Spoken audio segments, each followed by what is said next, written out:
Hi everyone, hope you're having a great day so far. Just wanted to talk to you today about the attempted assassination on former President Donald Trump and what I think that signifies for the future. Now, regardless of your personal beliefs about the man, I'm sure that we can all agree that any attempt to enact violence on somebody or to take somebody's life purely for political motives is abhorrently and inherently wrong. And I do wish him a speedy recovery, and I hope that mentally as well he's able to bounce back from this, because I can't imagine how traumatic something like that could be. But what I think a lot of Americans don't realise is how close they are to serious societal conflict. And it's no secret that we are living in one of the strangest periods of human history. Things just seem to get crazier and crazier every single day. And this recent attempt on Trump's life is symbolic of that, in how divided people have become. People who, at the end of the day, aren't that dissimilar from one another, but because of political ideology and echo chambers created partly by online spaces, then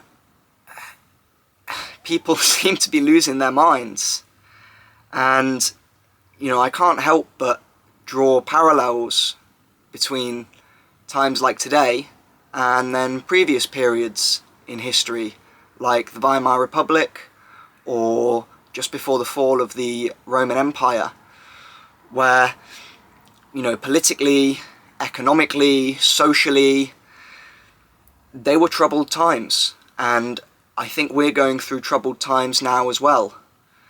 I said in my first video that I felt that we were seeing a convergence of different ideas coming together.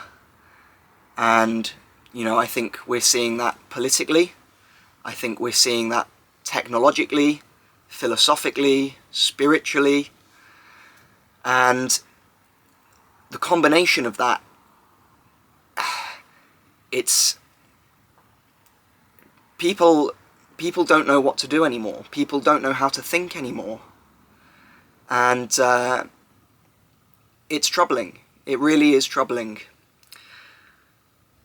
Now, one of the things I wanted to touch on in this video as well was of the social media response to the assassination, and how almost normalised it seems to be. Now, I don't claim to be an expert on sociology or American politics. I'm just some guy online with an opinion. But I think that if Donald Trump had have died today, then there is a high likelihood that within the next 6 months, well, I say high likelihood, I'd probably put it about 10% chance that in the next 6 months, America would be faced with, if not a civil war, some kind of mass social uprising that would lead to conflict between two sides. And for me to be saying that about what is at this point the longest continuous democracy, the longest continuous republic that the world has ever seen, and what's supposed to be one of the most stable countries in the world, the global superpower, I find that staggering. And I also find it staggering how blasé everybody seems to be about it. And I think it speaks to one of the issues in society at the moment, where, Marcus Aurelius once said that the soul is dyed by the colour of its thoughts, and it seems like the collective thoughts of society are of a pervasive sense of nihilism, especially amongst people of my generation. And something like this happens and people go, whoa, that's crazy, and then they post a meme about it, and then, you know, it's kind of forgotten from the collective memory. And you know, memes, they shouldn't be underestimated either. I mean, Terence McKenna was talking about this as early as the early 1990s, about how memes were and are, in my opinion, a superior means of communication. You know, I think that human language is highly inefficient, really, when it comes to communicating with each other. Imagine how much simpler things would be if you could just beam your thoughts straight into somebody else's brain. Then I wouldn't have to sit here and talk to a camera for 15 minutes. I could just beam to you exactly what's in my head, and you would understand exactly what I meant with no miscommunication or anything like that. And I think memes are the closest that we've come to society of being able to do just that, where, you know, one image with some words, or maybe there's no words, can represent a message that is understood by somebody else who, I mean, sure, sometimes it might take, you know, years of exposure to meme culture. I didn't expect to be talking about meme culture in this video, but that's what happens, I guess, when you just let yourself talk. But yeah, I mean, it can take kind of years of immersing yourself in online spaces to even begin to understand some of the absurd shit that people post about. And you can see that represented in, you know, older generations' reactions to it as well. It's just absurdist, nihilist humour. And linking back to the Weimar Republic, there's a lot of similarities that I see there. You know, if you look at some of the art and the culture that was coming out of that time period, then you can definitely get a sense of that that nihilism and that, you know, absurdism that was present there. And it was because, just like nowadays, people in society felt lost. You know, it was the aftermath of the First World War. There was huge problems with the economy in terms of, you know, inflation.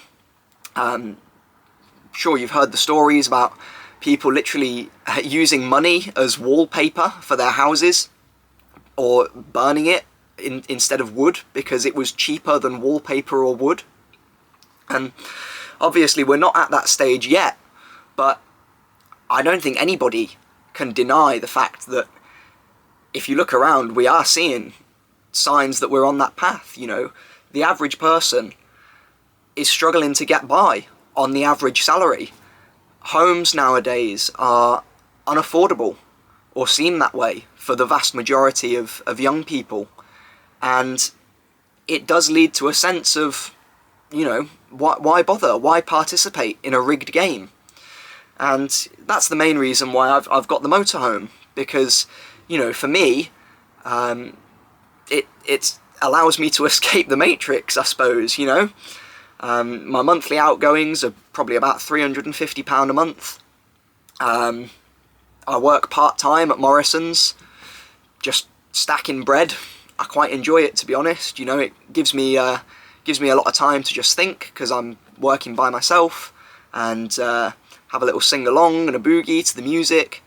And yeah, I'm just doing that until I can earn enough money, either through YouTube or through my business, to support myself self-employed. Because, you know, I'm done with trying to fit in with, you know, conventional society. The idea that you go to school, then you go to university, so that you can get an entry-level position somewhere and then work your way up until you can inevitably afford enough money, in theory, to be able to buy a house. But you can't. So what's the point? And, you know, I can't be the only person feeling this way. And in fact, I know I'm not, because a lot of my friends feel the same way as well. And I think a lot of young people in society do too. So I've got sidetracked now. Let me just check my notes. Yeah, that's it. So the other thing I was going to talk about was, in terms of the economic crisis, the parallels between this and the French economic crisis of the sort of late 1770s to the 1780s, just before the Revolution. You know, France at that point was pretty destitute. They'd lost the 7 Years' War, and they had sided with America, funded the American War of Independence, and you know, they didn't have much money left, and it led to situations very similar to what we're seeing today, which was, you know, massive price increases for staple goods, the general population just not being able to afford to live, and of course that led to the French Revolution. And I don't think that people realise that we are on that path. We are not living in good times anymore, and it's the famous quote of how strong men create good times create weak men create hard times, and hard times create strong men. I mean, a lot of people who use that quote are of the older generations who ironically don't realise that they are amongst the weak men who've created the hard times that we live in. But again, that's just a lack of self-awareness that seems to be commonplace these days. Now, this technology that we've invented, it is unlike anything that has ever been seen before. It's changed everything. The invention of the internet, being able to spread ideas with anybody from around the world, I believe it's humanity's greatest invention. But at the same time, it's also been its worst. And it's not anybody's fault, you know. If you're watching this video struggling to pay attention, tuning out because it's just me talking to a camera without any, you know, flashing imagery or fancy editing, it's not your fault. Attention spans have been commoditized and hijacked for profit. Short form content like TikTok, Instagram Shorts, it's doing massive damage to people's brains and the way people think. You know, more people than ever these days are being diagnosed with things like ADHD, with autism.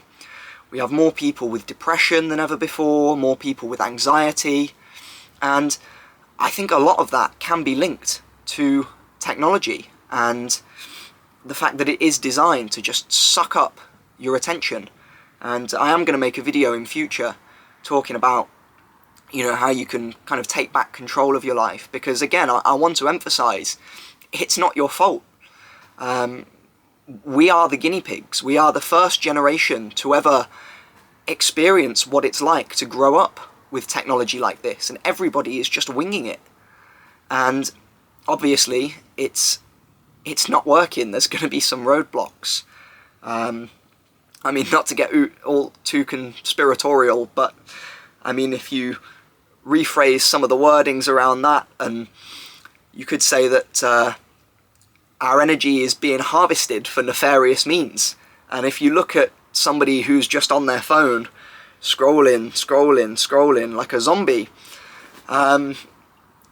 it's hard not to feel like their energy is being sucked from them, which it is. And of course, you know, that's just a parable. I'm not saying that that's actually what I believe, but I think it's an interesting link to make. Now, that being said, I do think that there's hope, and I think that people are slowly waking up to the fact that technology, as it's being used currently, is not good for society at all. I mentioned echo chambers earlier. That's something else I wanted to touch on. I think that the internet and social media has been one of the biggest contributors towards this kind of political disharmony that we see at the minute. The fact that nobody can seem to agree. Everybody has picked a side, and politics has become a team sport. And you know, my side is good, your side is bad, and there is no room for any kind of black and white. For any grey area or any kind of real discussion. And it's because, whereas previously, you know, if there was an issue, and this goes back to the days when we were hunting mammoths with sticks and living in tribes, you know, if there was disharmony within the group, then it had to be resolved, because survival is a difficult thing, and everybody really needs to get along and be pulling their weight and be roughly on the same page, which was easier back then, because you know, survival it's incredibly complex yet incredibly simple at the same time. You know, all you need is a few key ingredients, like food, like water, like shelter, and you can live. But it's difficult to obtain that just from the earth, and that bound people together. And being an elder as well meant something then, because if you'd survived to be an elder, it meant that you knew something. And, you know, when there's only really one way to survive at a basic level, then knowing how to do that and do that well, it meant something, and it meant that you were worth listening to. Whereas nowadays, surviving is too easy, really. You know, all you need to do is drag yourself to a supermarket once a week, do a weekly shop, and not much else, to be honest. And it's making people argue about petty things, you know, resorting to, I don't want to use the word degeneracy, I think that's overused by types of people who use it judgmentally, but people who have nothing better to focus their attention on seem to choose these ridiculous issues to start arguments about. And then, instead of being able to have a sensible debate and be proven wrong, or to have your mind changed by somebody that makes a good argument, what you can instead do is just label that person as whatever the negative buzzword of the day is, and then you can go and find an online community that will validate you, tell you that you're 100% right, and tell you that the other side is evil. And that's very dangerous. So, I realised I said earlier that there was hope, and then I just delivered a load more bleakness. So, part of the hope is in psychedelics, I think. And I believe that with how easy it is to share information to the mainstream, and with more and more research coming out about the benefits of psychedelics, like mushrooms being used to treat things like anxiety, PTSD, depression, same for MDMA, ketamine. There's been real progress in that area of science that's showing the benefits of these different drugs. And I've certainly noticed as well from people of my age range that a lot more people are trying them and seeing for themselves that the rhetoric that has been kind of pushed on us by the government, that psychedelics are bad and all drugs are harmful, isn't true. And once you have an experience like that, and you know, you realise that everything that you've been told about this substance is incorrect, it can lead you to question, you know, what else are they lying to me about? And I think as more and more people kind of catch on and start experimenting with these substances, which for me anyway completely changed the way I looked at the world and my outlook on life and how I treat other people and how I treat myself, that gives me hope. That really does give me hope. But I just want to add a disclaimer there as well, that you should never listen to anybody that tells you that they have all the answers, because nobody does. Nobody knows. You know, life is the great mystery, and anybody that claims to know all the answers to your questions and to be able to solve all your problems, I'd be extremely skeptical. And I do think that's something that we might see as psychedelics become more prevalent and hopefully get legalised in the future.